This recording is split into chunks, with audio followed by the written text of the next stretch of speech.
नारद जी कहते हैं मैं चलता जा रहा था, मैं और आगे बढ़ा।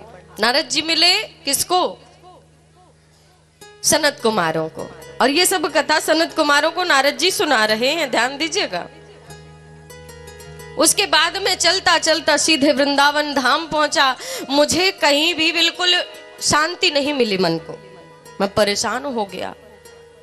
सोच लिया कि अब इस पृथ्वी में लौट करके कभी नहीं आऊंगा। लेकिन जैसे ही मैं वृंदावन पहुंचा, मेरे मन को थोड़ा आनंद आने लगा, मन को शांति से मिलने लगी। और मैंने देखा कि यमुना नदी का किनारा है और यमुना नदी के किनारे पे एक स्त्री बैठ करके रो रही है, बहुत जोर जोर से रो रही है, तेजी तेजी से रो रही है। लेकिन कई स्त्रियां उसकी सेवा में है, कोई पंखा झल रही, कोई आंसू पोंछ रही, कोई जल पिला रही, कोई जल का छींटा भी दे रही। और उस स्त्री के गोद में 2 वृद्ध पुरुष लेटे हुए हैं। नारद जी ने देखा दूर से कि ये क्यों रो रही है माँ, ये कौन है, क्यों रो रही है, मुझे जाना चाहिए। फिर सोचते हैं प्रिया चरित्रम देवम न जाने, भैया इनके स्वभाव को तो देवता भी नहीं पहचान पाए, मैं तो छोटा सा संत, कहीं कुछ बवाल में ना फंस जाऊं, इसलिए मुझे जाना चाहिए। नारद जी वहां से जाने लगे, तुरंत आवाज लगाई है उस माता ने जो रो रही थी ना, आवाज लगाती है, भो भो साधु क्षणं तिष्ठा मच्चिन्तामपि नाशाय दर्शनम तव लोकस्य सर्वथागहरं परम। भो भो माने हे साधु रुक जाइए, अरे एक क्षण के लिए रुक जाइए, मेरी चिंता का विनाश करने वाले आप हैं। और मुझे पूरा विश्वास है कि आपका मुझे दर्शन हो गया, मैं अपना पूरा परिचय दूंगी, पर आप जाइए नहीं मुझे इस प्रकार से छोड़ करके। क्योंकि जिस दिन संत का दर्शन हो जाए उस दिन विश्वास हो जाता है कि अब तैयार हो जाओ, संत दर्शन हुआ, भगवत दर्शन भी अवश्य होगा और जल्दी ही होगा। क्योंकि बाबा तुलसीदास जी कहते हैं, हो अब मोहि भरोस हनुमंता, अब मोहि भरोस हनुमंता, अब मोहि भरोस हनुमंता, अब मोहि भरोस हनुमंता, बिन हरि कृपा मिलहि नहीं संता, बिनु हरि कृपा मिलहि नहीं संता, संत हृदय नव नीत समाना, संत हृदय नव नीत समाना, संत हृदय नव नीत समाना, संत हृदय नव नीत समाना, कहा कबिन पर कहाई न जाना,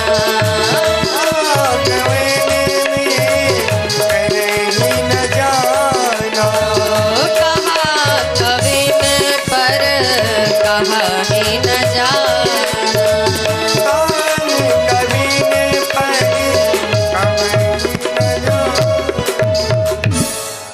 अब मोहि भरोस हनुमंता, बिन हरि कृपा मिलई नहीं संता।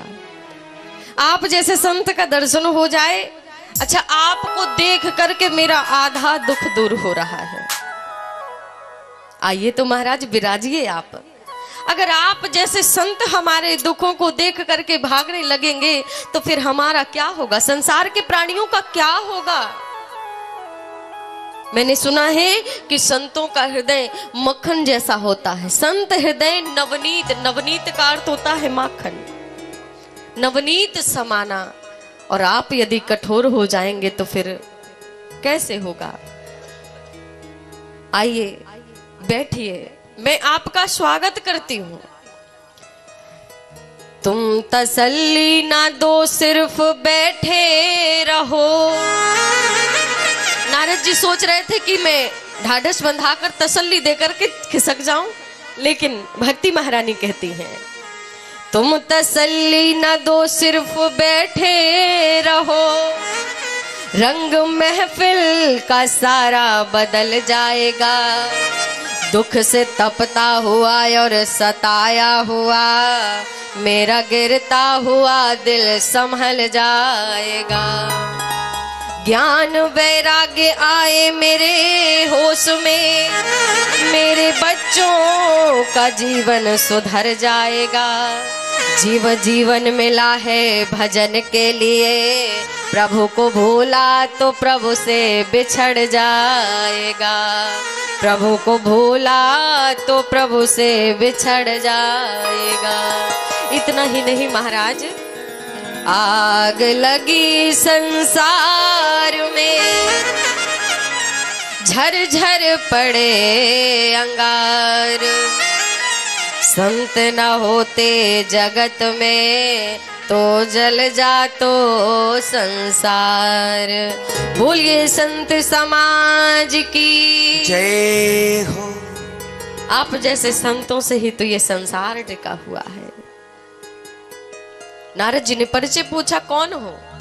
मैं भक्ति हूं। वही भक्ति भगवान की अर्धांगिनी, प्रभु की प्रियतमा। हाँ, अहम भक्ति रीति ख्यातो इमे मैं तनयो मतो। ज्ञान वैराग ना मानो काल योगे नजर जरो। मैं तो भक्ति हूँ। ये जो दो बूढ़े पुरुष मेरी गोदी में लेटे हुए हैं ना, ये कलयुग के प्रभाव से अचेत हो गए हैं, वृद्ध हो गए हैं। इनके बाल बगुले की तरह सफेद हो गए। और मैं पूरी अपनी घटना सुनाती हूँ आपको नारद जी। आइए विराजमान होइए। भक्ति महारानी ने भी अपने जन्म से लेकर के अब तक की पूरी कथा सुना डाली। मैं सभी जगह भ्रमण करती रही और जब मैं वृंदावन आई, वृंदावन पहुंचते ही भक्ति महारानी बताती हैं कि जैसे मैं वृंदावन आई, मैंने क्या देखा? मैंने ये देखा कि वृंदावन में वृद्ध हो चुकी थी, बूढ़ी हो गई थी, जर्जर हो गई थी। मैंने निर्णय लिया था कि इस देश को छोड़कर के विदेश चली जाऊंगी। मुझे कोई कहीं पूछता नहीं था, लेकिन मैं पैदा हुई, पली बढ़ी इसी भारत में और यहीं बूढ़ी होकर के नष्ट होने लगी। और जैसे वृंदावन आई तो मैं तो जवान होकर के नाचने लगी, नृत्य करने लगी। लेकिन इस वृंदावन में भी ज्ञान वैराग को कोई नहीं पूछता। ये दोनों मेरे पुत्र बूढ़ी अवस्था को प्राप्त हो गए हैं। वृंदावन की महिमा मैं क्या बताऊं नारद जी। ये धाम, नारद जी कहते हैं भक्ति देवी मैं भी आया वृंदावन तो मुझे भी बड़ा आनंद आया है। और आप भी आई, आप नृत्य करने लगी, जवान हो गई। ऐसा क्या है वृंदावन में? गोपी गुरु भैरव सिराज रही कुंजन में, पाकर प्रवेश यहाँ होता चित्त मतवाला है। प्रेम की परीक्षा होती, प्रेम का प्रमाण पत्र मिलता निराला है। उद्धव से ज्ञानी यहाँ आए प्रेम पढ़ने को, वृंदावन प्रेम की पवित्र पाठशाला है। वृंदावन प्रेम का प्रतीक है। हमारे राधा माधव के प्रत्यक्ष रास लीला मंडली, हमारे राधे गोविंद नित्य ही रास करते हैं। ऐसा सुंदर स्थान है वृंदावन। वृंदावनस्य संयोगात् पुनस्त्वं तरुणे नवा, धान्यं वृंदावनं तेने भक्ति नृत्यति यत्र चा।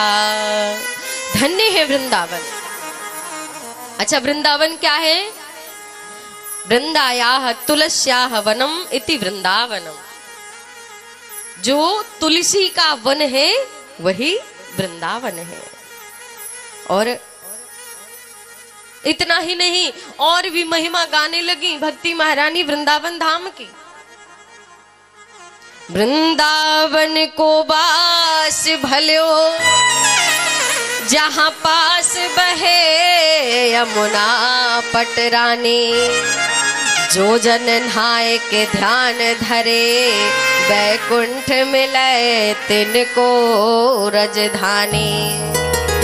वेद पुराण बखान करे इस वृंदावन धाम की, वेद पुराण भी नेति नेति कह करके प्रशंसा गाते हैं। वेद पुराण बखान करे संत मुनि तिनके महिन माही, यमुना यम दूतन तारत है भव तारत है श्री राधिका रानी। बोलिए वृंदावन धाम की जय हो। और भक्ति महारानी क्या कह रही हैं वृंदावन के बारे में? हो लागे वृंदावन नी को,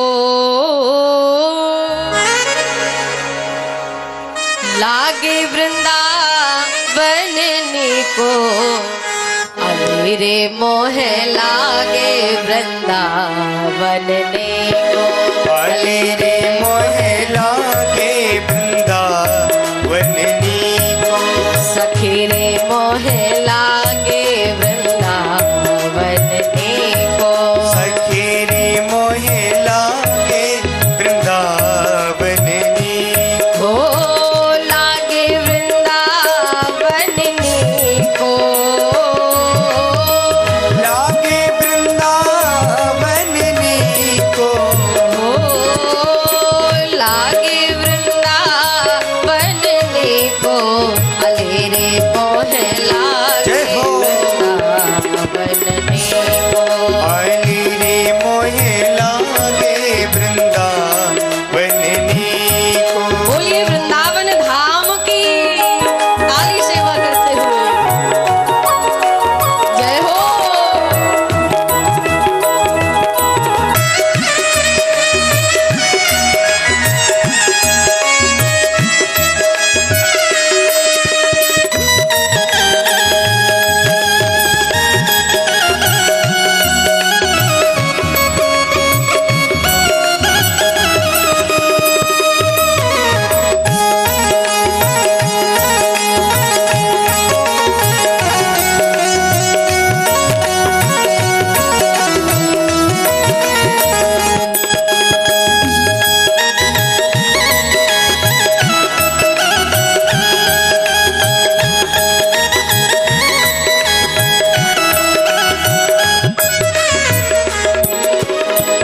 वृंदावन की इतनी प्रशंसा क्यों कर रही है भक्ति महारानी? ऐसा क्या है वृंदावन में? हो घर घर तुलसी ठाकुर सेवा, घर घर तुलसी ठाकुर सेवा। घर घर तुलसी ठाकुर सेवा। घर घर तुलसी ठाकुर सेवा। ओ दर्शन गोविंद जी को, दर्शन गोविंद जी को। दर्शन गोविंद जी को, अले रे मोहे लागे वृंदावन नी को। अली रे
नीर बहत यमुना को। निर्मल नीर बहत यमुना को। निर्मल नीर बहत यमुना को।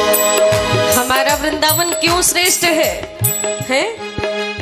चाट पकौड़े बर्गर पिज्जा नहीं खाया जाता, क्या खाते हैं?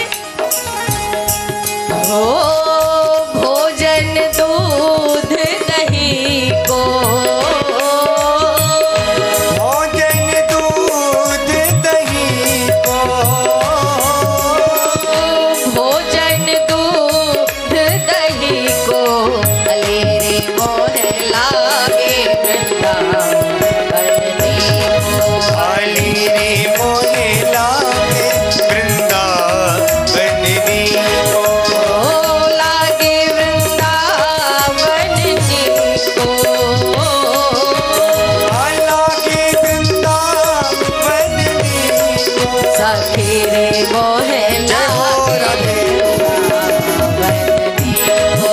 अलेरे मोहे लागे वृंदावन को। जय हो।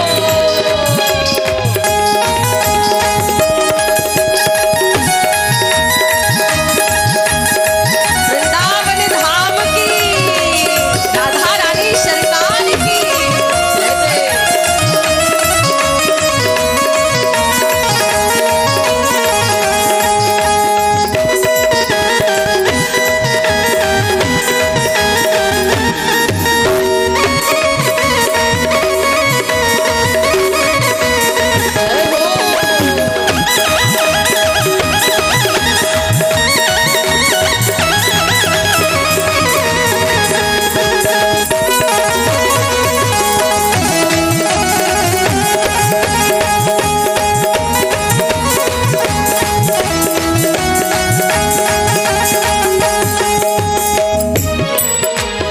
और वृंदावन क्यों श्रेष्ठ है? ओ कुंजन कुंजन फिरत राधिका। कुंजन कुंजन फिरत राधिका। वृंदावन के जो वृक्ष है ना, उनके एक एक डाली एक एक पत्ते से श्री राधा राधा। वृंदावन के वृक्ष को हो मरम न जाने को। और डाल डाल और पात पात में राधे राधे हो। राधे राधे हो। राधे राधे हो। ऐसा भाव है ब्रज का कि जब वृक्ष राधा राधा बोलते हैं, वहां हमारी राधा रानी भ्रमण करते हैं। हो कुंजन कुंजन फिरत राधिका। कुंजन कुंजन फिरत राधिका।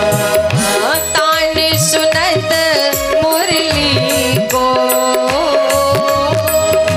तान सुनत मुरली को। तान सुनत मुरली को।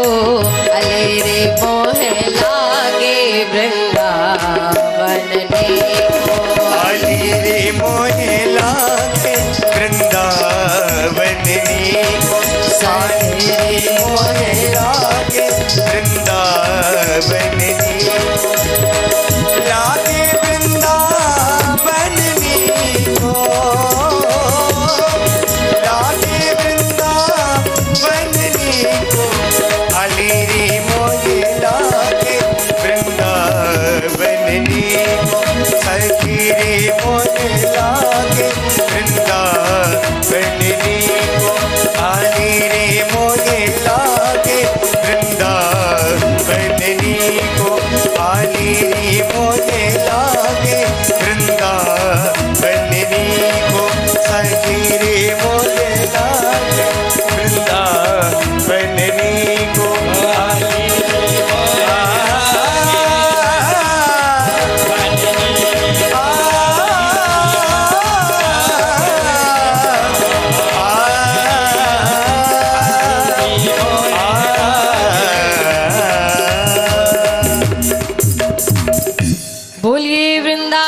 धाव की जय हो, यमुना रस रानी की जय, राधा रानी सरकार की जय हो।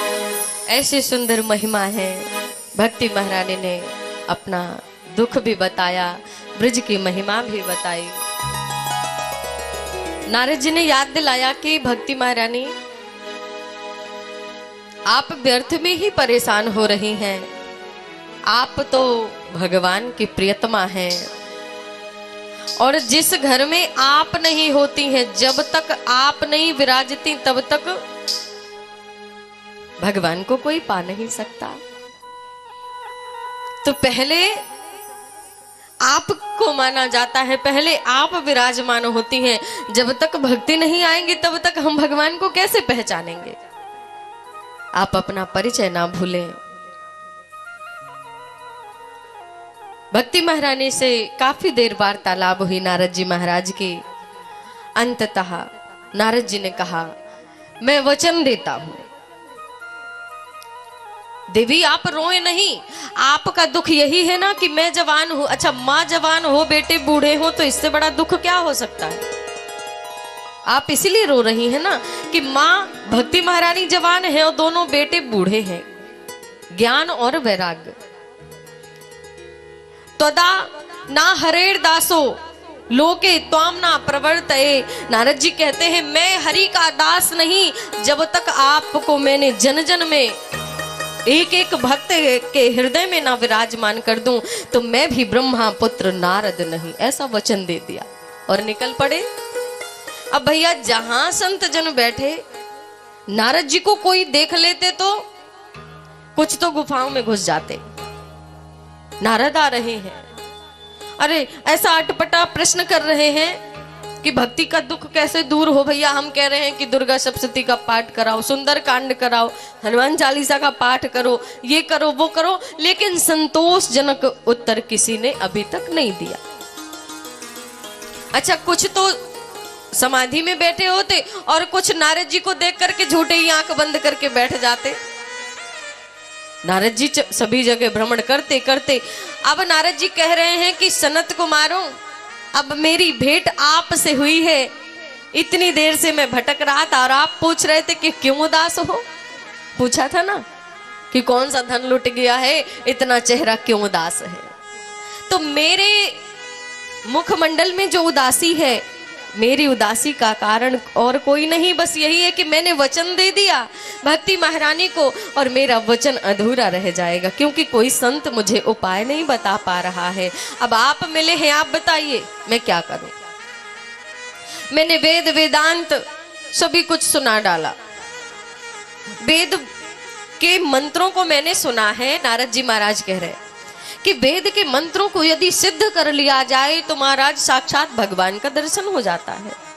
लेकिन उन्हीं वेद के मंत्रों को मैंने सुनाया तो जग तो जाते ज्ञान वैराग, लेकिन पुनः फिर से अचेत अवस्था को प्राप्त हो जाते। इससे बड़ा कुछ है क्या।